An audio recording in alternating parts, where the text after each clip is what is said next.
আমাদের বিপুল সংখ্যক ছেলে মেয়েকে কিন্তু বিচার বহির্ভূতভাবে হত্যা করা হয়েছে, প্রায় ইনডিসক্রিমিনেটলি। এটা এই যে গুরুতর লঙ্ঘনগুলি, এরকম লঙ্ঘন যেন সামনে আর হতে না পারে। প্রচুর মানুষ গুম হয়েছে, সেটা যেন হতে না পারে। আপনারা জানেন যে এই সরকারের একদম প্রথম দিকের কাজগুলির একটা ছিল কিন্তু এনফোর্সড ডিসঅ্যাপিয়ারেন্সের বিরুদ্ধে যে কনভেনশন আছে, সেটাতে আমরা কিন্তু পার্টি হয়েছি। আমি পররাষ্ট্র বিষয়ক উপদেষ্টা বটে, তবে আমি কিন্তু একটা টিমের সদস্য। কাজেই এই টিমের যা লক্ষ্য এবং উদ্দেশ্য, আমি কিন্তু তার সাথে সেই টিমের অংশ হিসেবে আমাকে সেভাবে কাজ করে যেতে হবে।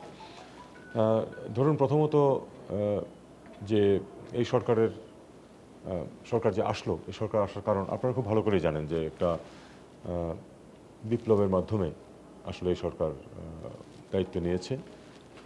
বিপ্লব যারা সাধন করেছে, যে ছাত্ররা এবং যে ইয়াং জেনারেশন যারা এটা করেছে, তারা প্রফেসর ইউনূসকে অনুরোধ করেছিল দায়িত্ব নিতে, এবং তিনি আমাদেরকে তার টিমে যোগ দিতে বলেছেন, আমরা সেটা করেছি।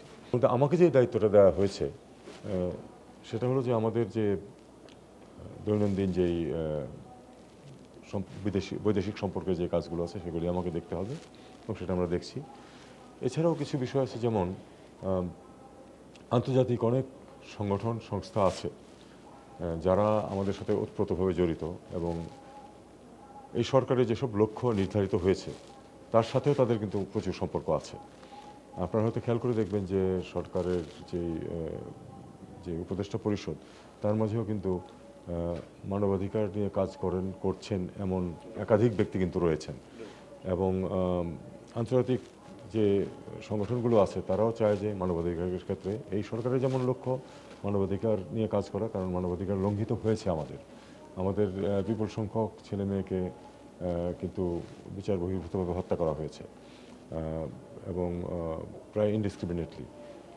এটা এই যে গুরুতর লঙ্ঘনগুলি, এরকম লঙ্ঘন যেন সামনে আর হতে না পারে। প্রচুর মানুষ গুম হয়েছে, সেটা যেন হতে না পারে। আপনারা জানেন যে এই সরকারের একদম প্রথম দিকের কাজগুলির একটা ছিল কিন্তু এই যে এনফোর্সড ডিসঅ্যাপিয়ারেন্সের বিরুদ্ধে যে কনভেনশন আছে, সেটাতে আমরা কিন্তু পার্টি হয়েছি।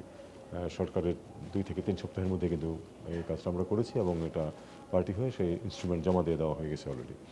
এটা আন্তর্জাতিকভাবেও আমাদের খুবই প্রশংসিত হয়েছে। কিন্তু শুধু আন্তর্জাতিক প্রশংসার জন্য না, এটা কিন্তু আমাদের নিজেদের জন্য প্রয়োজন। সেই হিসেবে দায়বদ্ধতা পয়েন্ট অফ ভিউ থেকে কিন্তু এটা এসেছে, এবং আমাদের দেশের মানুষ চায় না যে মানুষ এভাবে গুম হয়ে যাক এবং তার কোনো অস্তিত্বের কোনো ঠিকানা না থাকুক। এটা তো আমাদের সংবিধানেও কিন্তু এটা বিরোধী।